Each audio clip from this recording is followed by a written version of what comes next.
Welcome बच्चों। जैसे कि हमारा चैप्टर चल रहा है मैट्रिसेस, मैट्रिक्स, ठीक है।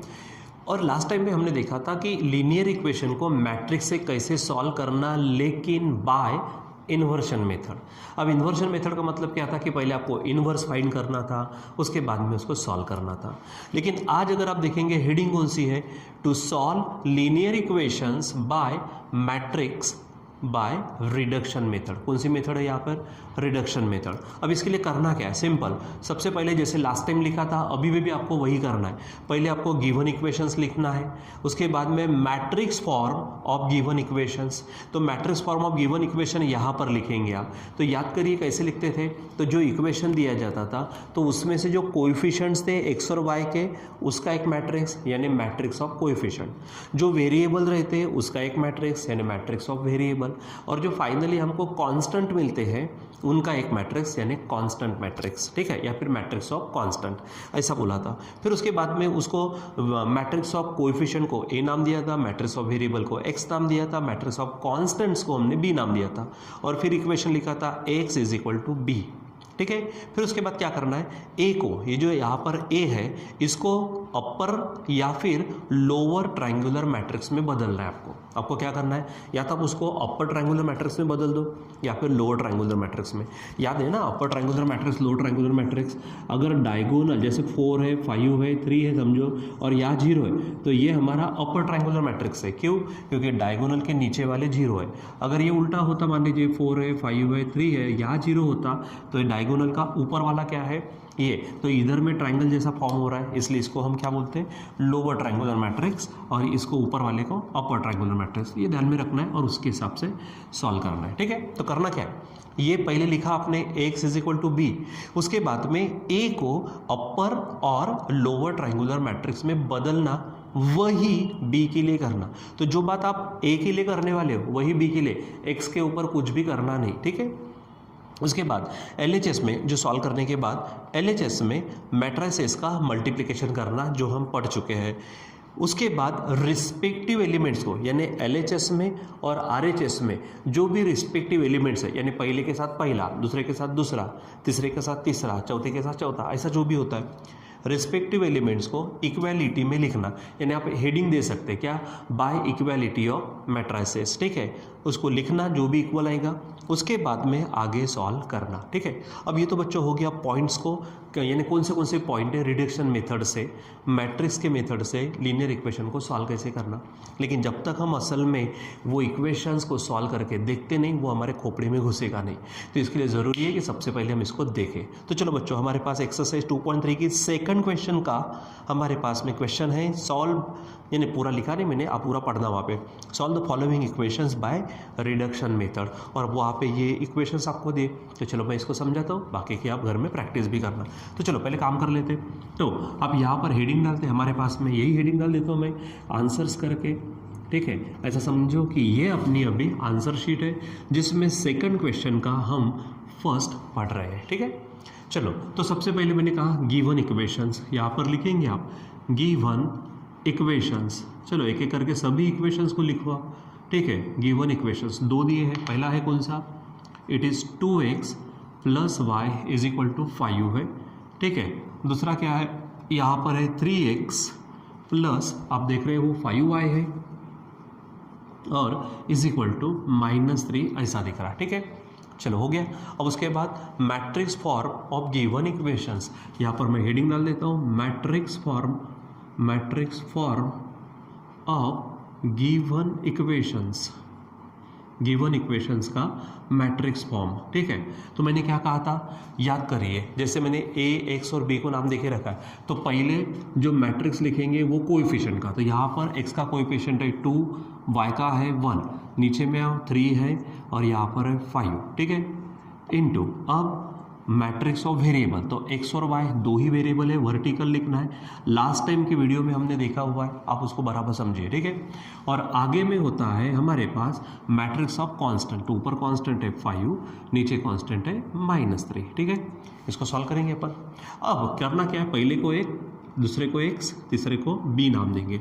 तो लेट क्या बोलेंगे हम, a क्या हो जाएगा हमारा पहला, यानी 2 1 3 5, ठीक है, एक्स जो मैट्रिक्स ऑफ वेरिएबल कहता है, एक्स और वाई, ठीक है, और जो बी मैट्रिक्स ऑफ क्या है, कांस्टेंट, यानी 5 और -3, और ए क्या होता है, मैट्रिक्स ऑफ कोएफिशिएंट्स, ठीक है। सो अब आप देखो इसके जगह पे we can put a here, now there will be x is equal to b, हो जाएगा। और चलो अब इसको हम क्या करते लेते, तो ए क्या है हमारा, चलो बताओ, ये 2 1 3 5 है ऐसा। एक्स रखो, क्या है, एक्स क्या है हमारे पास, एक्स वाई, और आगे में जो बी है इस बी को लिखो 5 और -3, ये लिख लिया आपने। चलो ये काम हमने कर लिया, ठीक है। या फिर आप ऊपर के स्टेप को भी रिपीट कर सकते थे। अब बच्चों करना क्या है, हम यहाँ तक पहुँच गए। अब ए को आप देख रहे हो, ये जो ए है, ठीक है, इसको क्या करना है, अपर या फिर लोअर ट्रायंगुलर मैट्रिक्स में बदलना है। तो हम क्या करेंगे, यहाँ पर इसको हम लोअर ट्रायंगुलर मैट्रिक्स में बदलते हैं, एक काम करते हैं, अपर ट्रायंगुलर मैट्रिक्स में बदलते हैं। अब अपर ट्रायंगुलर मैट्रिक्स में बदलने का मतलब क्या है कि यहाँ पे 0 आना चाहिए, ये 3 की जगह पे 0 आ गया कि हमारा काम हो गया, ठीक है। अब 3 काय में बैठा है यहाँ पर, तो डायरेक्ट इससे माइनस करने के बाद नहीं आता, ठीक है। आपके पास अलग अलग तरीके होते हैं। यहाँ पे आप क्या करेंगे, सिंपल ट्रांसफॉर्मेशन लगा सकते हो, ठीक है। तो ये R2 में बच्चों, तो सबसे पहले R2 को मैं बदलता हूँ, तो इसको इस 2 से मल्टीप्लाई कर दो, ठीक है। यानी क्या करेंगे हम, R2 को खुद 2 से मल्टीप्लाई कर दो, तो ट्वाइस R2, ठीक है। अब बोलेंगे ऐसा क्यों, तो ये 6 हो जाएगा, फिर मैं इसका ट्रिपल माइनस कर दूंगा तो आंसर 0 आ जाएगा। तो अब ये अपनी अपनी सोच होती है, कोई R1 के साथ काम कर सकता है, ठीक है, कोई कॉलम ट्रांसफॉर्मेशन से जा सकता है, उसमें कोई बड़ी बात नहीं है। मुझे ये लग रहा मैं यहाँ से जाता हूँ, ठीक है। पहले मैं इसको 6 बनाता हूँ, फिर उस 6 में से इसका ट्रिपल अगर माइनस कर दो, 2 का ट्रिपल यानी 6, 6 - 6 0 आ जाएगा। तो पहले R2 को चेंज किया ट्वाइस R2 से। मैंने कहा था ए को अपर, मैं अभी अपर को ले रहा हूँ, ट्रायंगुलर मैट्रिक्स में बदलना वही बी के लिए, तो जो बात आप इधर करने वाले हो वही बात वहाँ पे करना, ठीक है। तो चलो, और एक्स को हाथ नहीं लगाना। तो यहाँ पर देखिए मैंने किसको बदला है, R2 को ना। जब आपके खोपड़ी में आ रहा कि R2 को बदलना है तो R1 को हाथ नहीं लगाएंगे। सबसे पहले आप R1 को लिख के रख दो, ठीक है, R1 को लिख के रख दो। इधर में ये भी वैसा ही एक्स और वाई लिख के रख दो, इधर में R1 को लिख कर ही रख दो, हाथ नहीं लगाना। काम किस पे हो रहा, R2 पे। तो चलो अब इसके R2 पे काम करो, तो इसको साइड में ले लो। यहाँ पे कौन है, R2 पे 3 है, यहाँ पर कौन है, 5 है, ठीक है, और उधर में कोई माइनस पे एक एक कर पे ये 3 है। करना क्या है, R2 खुद R2 को 2 से मल्टीप्लाई करना है, तो 3 को इसको 2 से मल्टीप्लाई करेंगे, यानी 2 से मल्टीप्लाई करो, 2 3 बनेगा 6, 2 5 बनेगा 10, हो जाएगा। यहाँ हाथ नहीं लगाना, यहाँ पे होगा 2 3 6 -6, ठीक है। अब यहाँ पे 0 चाहिए ना आपको, तो 6 में से जब आप 6 माइनस करेंगे तो 0 आएगा। ये 6 तो फिक्स है, ये 6 को हम देखो ऊपर में R1 है, तो R1 में कौन है, 2 है, इसको मैं 3 से मल्टीप्लाई कर दूँ तो काम बन जाएगा, 3 2 6। तो अब फिर से 6 है, ये माइनस, ये 3 और ये 2 है, ये यानी R1 है, और ये पूरा काम किस पे हो रहा है, यहाँ पर 6 के जगह पे, यानी R2 में, ठीक है। तो R2 में करना क्या है, R2 में खुद R2 माइनस थ्राइस R1 करना है। तो यहाँ पर लिखेंगे R2 को चेंज करें, क्या किया, तो R2 माइनस थ्राइस R1 करना है, ठीक है। देखो यहाँ पर इधर में देखो ये 6 है, ठीक है, 6 में से 6 जाएंगे तब 0 आएगा।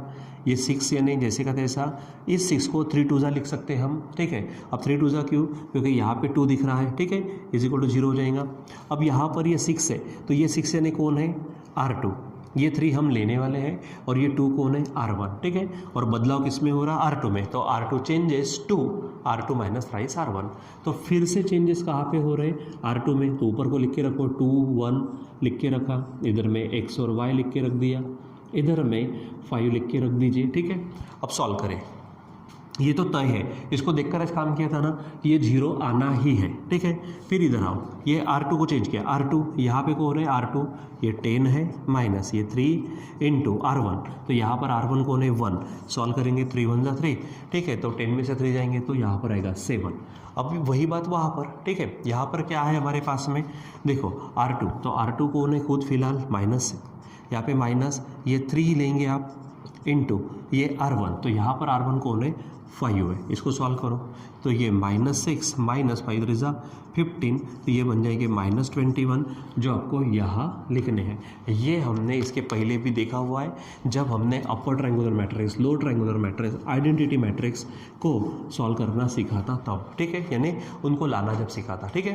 तो बच्चों अब यहाँ पर क्या हो गया हमारे पास में 2 1 0 7, ये अपर ट्रायंगुलर मैट्रिक्स बन गया, ये मैट्रिक्स ऑफ वेरिएबल है और ये नया मैट्रिक्स ऑफ कोई कांस्टेंट बन गया। फिर क्या करना था, यहाँ तक चले, फिर LHS में मैट्रिसेस का मल्टीप्लिकेशन करना है, यहाँ पे आपको मैट्रिक्स का मल्टीप्लिकेशन करना है, वो हम पढ़ चुके हैं, ठीक है। कैसे, तो रो से कॉलम को मल्टीप्लाई करना, ठीक है। तो देखो रो से कॉलम को, रो से कॉलम को, पहले के रो से दूसरे के कॉलम को मल्टीप्लाई, तो 2 से x को होगा यानी 2x प्लस 1 से y को होगा यानी y। अब ठीक है, और आगे में दूसरा कॉलम नहीं है, रहने दो। फिर इसी के नीचे 0 से इसको करो, तो 0 इंटू एक्स क्या होगा 0 प्लस 7 इंटू वाई क्या होगा 7y, ठीक है, ये हो गया इज इक्वल टू या 5 और -21 यहाँ पड़े हैं, ठीक है। चलो अब आगे बढ़ते हैं, इसको सॉल्व करो जरा सा। देखो तो ऊपर में क्या हो जाएगा, यहाँ पर तो 2x प्लस वाई ही रहेगा, नीचे में 0 प्लस 7y क्या होगा, तो just 7y is equal to क्या आ रहा है यहाँ पर देखिए 5 माइनस 21, ठीक है। अब क्या कहा था, LHS में मैट्रिसेस का मल्टीप्लिकेशन करके रिस्पेक्टिव एलिमेंट्स को इक्वालिटी में लिखना, ठीक है। इक्वालिटी में मतलब कैसा, रिस्पेक्टिव का मतलब क्या है, जैसे देखो यहाँ पर 2 ही एलिमेंट है, ये पहला है ये दूसरा है, यहाँ पर भी पहला दूसरा, तो इक्वल में, तो पहले के साथ पहला दूसरे के साथ दूसरा, यानी रिस्पेक्टिव एलिमेंट्स को इक्वल लिखना। तो पहले के साथ पहला मतलब कौन, यानी यहाँ पे हेडिंग डाल दीजिए बाय इक्वालिटी ऑफ मैट्रिसेस की इक्वालिटी के कारण क्या होगा, पहले के साथ ये मतलब 2x plus y is equal to 5, इसको इक्वेशन 1 नाम दे देते हैं, ठीक है। दूसरा यहाँ पर क्या है 7y इज इक्वल टू -21 हो जाएगा, ये हमने लिख के रख दिया। अब बच्चों करना क्या है, मैंने कहा था यहाँ पे आगे सॉल्व करना। अब इन 2 इक्वेशंस को देखो किसकी वैल्यू डायरेक्ट निकल सकती है आप बताओ। यस, यहाँ पर देखो 2 वेरिएबल है, वैल्यू डायरेक्ट निकलेगी नहीं, लेकिन यहाँ पे 7y इज इक्वल टू -21 है, तो यहाँ से y can be found directly, ठीक है। सो क्या बोलेंगे -21, 7 नीचे जाएगा, so finally y comes to -3, यहाँ पे y कितना आ जाएगा हमारा -3। अब y मिल गया, अब ये वैल्यू कहाँ रखेंगे हम 1 में, यानी पुट क्या बोलेंगे हम y is equal to -3 in equation first, ठीक है, फर्स्ट इक्वेशन में रखो। इसका मतलब जहाँ जहाँ y होगा वहाँ -3 इक्वेशन 1 में। तो देखो ये 2x एज इट इज़, ये प्लस y के जगह पे आप क्या करेंगे, ये -3 रखेंगे आप, ठीक है, इज इक्वल टू 5 है। इसको सॉल्व करो तो ये आपका 2x, 3 उधर जाएगा तो 5 प्लस 3 होगा, so finally x is equal to ये 8, यहाँ पे 2x है तो x is equal to 8/2, so यहाँ पे x इज इक्वल टू क्या आएगा 4। और बच्चों आप इसी को क्या कहते हो, जब x और y मिल गया तो उसी को हम सॉल्यूशन कहते हैं। आप यहाँ पर लिख सकते हो solution of equations, solution of equation. आपको मालूम है सबसे पहले x की वैल्यू मतलब 4 और यहाँ पे -3 होती है, ठीक है।